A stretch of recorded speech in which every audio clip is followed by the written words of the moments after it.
Hello and welcome to Diet and Nutrition Revision Screencast. So what we're going to have a look at today then specifically is this idea of the 7 components of a healthy balanced diet. As you can see here, what do we need to do? Well, we need to have an understanding of the function of each of these and with a specific focus on how they become important to sports performance.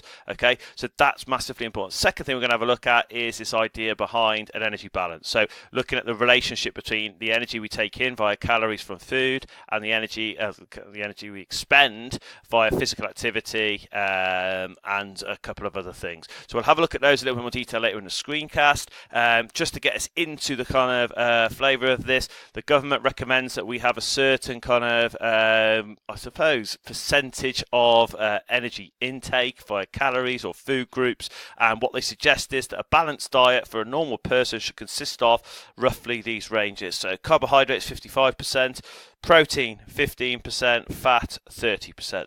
So that's our start point, just to make sure we've got that in. Now, what we really need to have a look at now is the idea of if these are 3 kind of food groups, and then we've got these kind of 7 components of a healthy, balanced diet. What we have to be absolutely clear on here is that when we're talking about this, once we've given the function of each of these kind of components of a healthy diet, we then have to make sure we can link it specifically to sports performance. So if you have a look at an exam question here, you look on here straight away, this question has opened up this first kind of part talking about gymnasts. Straight away, that tells us we're going to have to try and link our, or there's a good chance we're going to have to try and link our answer or our knowledge based around diet to a gymnast. On top of that, this question also goes in after it asks you to explain how carbohydrates, vitamins, and fibre in the gymnast diet would support training and performance. And not only have we got to link it to gymnast, we've got to make sure we're specifically focusing on how it would support training and performance. So it's the biggest exam technique point you need to be considering at this point. This is assessment objective 1 and 2, so it's requiring you to explain something, but you have to link everything you say, e.g. 1, 2, 3, to a gymnast, training and performance. So let's have a look then. Each thing I give you, each nutrient I give you now, so I've got into here, I'll just explain it before you start making notes. So you've got carbohydrates here. In the blue, I've just put an example of the food groups you could get these from, and then as soon as you get to the red, that is the function. That is the function of them. Finally, the green bit is directly linked to the scenario used in the question I just showed you, based around a gymnast's performance or training. So carbohydrates, most people have a good understanding of this from general knowledge. So you've got 2 forms, starches, sugars, starches, potatoes, sugars, fruit. There are lots of others, but the screencast is not about how much you know about with regard to categorizing food groups. It's about understanding the function of them with regard to sports performance. So when you talk about this, we're looking at the fact that we know carbohydrates stored as glycogen. We also know that from the glycolytic system, anaerobic glycolysis, the glycogen is broken down into glucose. Now, because it takes place in both the glycolytic, which is an anaerobic system, and it takes place in the aerobic system, which is an aerobic system, this allows us to kind of just easily say the key function of this is that it allows aerobic and anaerobic energy production. And this means a gymnast can complete their routine, they can continue to train multiple times in a week, for example, and that allows us to link it to the scenario we used before. Nice, easy one to start with. Next one.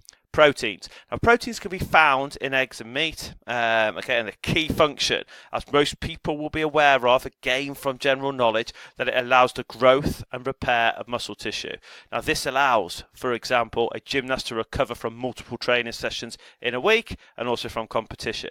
Now, on top of that, it's important to just make sure you're aware that, proteins also have other functions. Their functions are to make hemoglobins. Secondly, their function is to make enzymes or to create enzymes. So every enzyme is a protein kind of a molecule. So we look at kind of, for example, lipase, break down fat. You're looking at GPP, you're looking at phosphofructokinase. You're looking at these enzymes. They're made from protein. Finally, muscle protein is made from protein. So these are 3 other functions of protein. But the main one we would look at it if a question asked about a scenario based around a sports performance, we talk about this idea of growth and repair. However, you could get a multiple choice question as came up in 2018 AS exam, which basically looked at this idea of a multiple choice question, making sure you knew the roles of protein, and you had to pick one marker. This would be a very, very minimal mark, but it's worth just putting into your notes to make sure you know that there are other functions. But in terms of sports performance, this would be the main one to use in a question such as you saw before. So let's go down to the next one, fats. Okay, so what we've got with fats then, the two types, saturated, the more dangerous fat, as we know from kind of HDLs, LDLs, and stuff we've talked about with that earlier in lifestyle disease, and then you've got unsaturated fats such as avocado.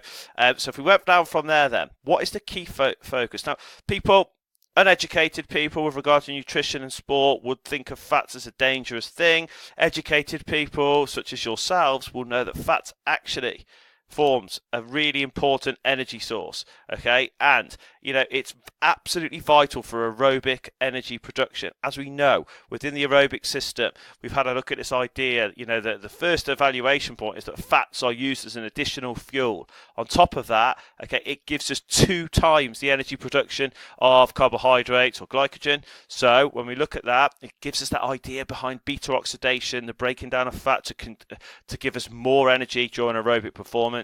We also had a look at the idea as it needed 15% more oxygen was a downside, but that's not important now. But just so you're thinking synoptically ready for that kind of type of question. Now, once you've got this, how would it link to a gymnast? Well, of course, it's going to link to a gymnast because it gives them the energy to compete in a kind of performance, complete the routine in training, to do multiple sessions in a week, very similar to carbohydrates. However, the big thing on fat, the big evaluation point on fat is that although it gives us kind of twice the energy yield, we also need to have this kind of reminder that too much saturated fat can lead to weight gain and, more dangerously, I suppose, cardiovascular disease. So we're looking at things, atherosclerosis, for example. We've looked at that accumulation of kind of fatty deposits or low density lipoproteins around the kind of coronary artery wall. So that will be the kind of thing that could cause problems. Now, that's an important point to have. You might have seen on that question, there's a part about, you know, too much fat, what would be the downside on the gymnast? So just make sure you've got that in there as a criticism to fats. Minerals then. So we're talking about minerals. You know, there's 2 kind of key, well, there is one other phosphorus, but I'm just going to keep these 2 in for the screencast now. Key minerals, calcium, okay, which is good for bone health, iron, which is good for enzyme kind of production. So these 2 are really important with regard to kind of sports performance. So if I said to you now, I'll put it into here, they can, you know, minerals can increase enzyme production, which allows us to break down fuels.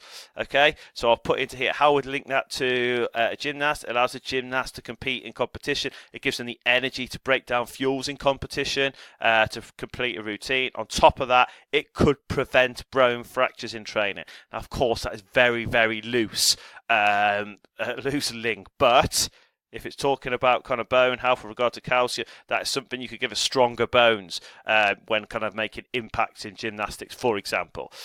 Right, on from there. Vitamins. Now, vitamins, okay, I've kind of put in red the key function I see with regard to vitamins in sport. So the key thing to making sure we have kind of we're stocked up with vitamins is the fact that it will increase our immunity or increase the efficiency of our immune system, which is absolutely huge. The last thing you want when performing in sport is to have, you know, to feel run down, to have kind of illnesses which can really disrupt your training. So by having vitamin intake, this will help you kind of prevent illness by having a healthy immune system, and it increases your gymnast's ability to train and perform without disruption. Now, you do have to have an understanding of the different types of vitamin, okay? So all I've done here is just put them on. I would certainly not spend absolutely ages learning this at the expense of high kind of content or the rest of the physiology specification, but I put them on here. I've tried to link where possible to things that I thought, you know, could help you remember them.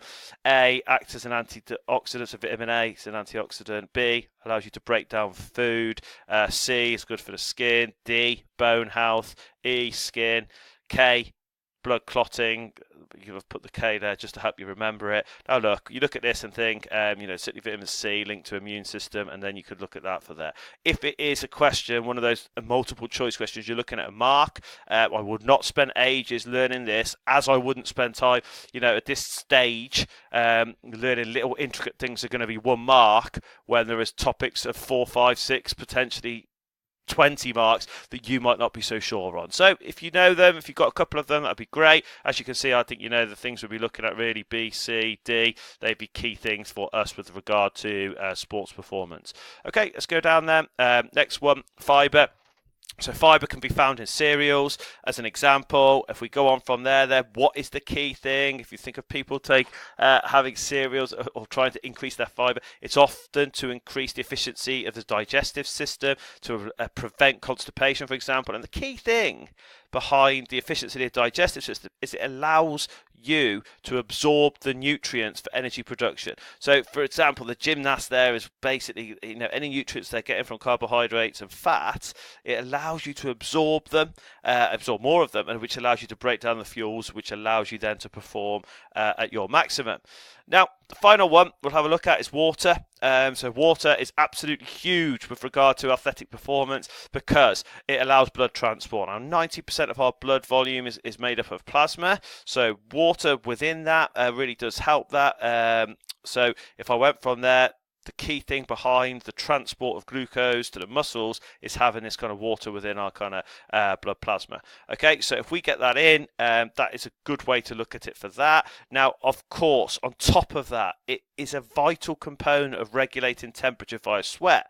Okay, so as we know, during thermoregulation, we have a vasodilation of our arterioles, precapillary sphincter supplying the skin. Okay, that allows us to remove heat or heat radiation to take place.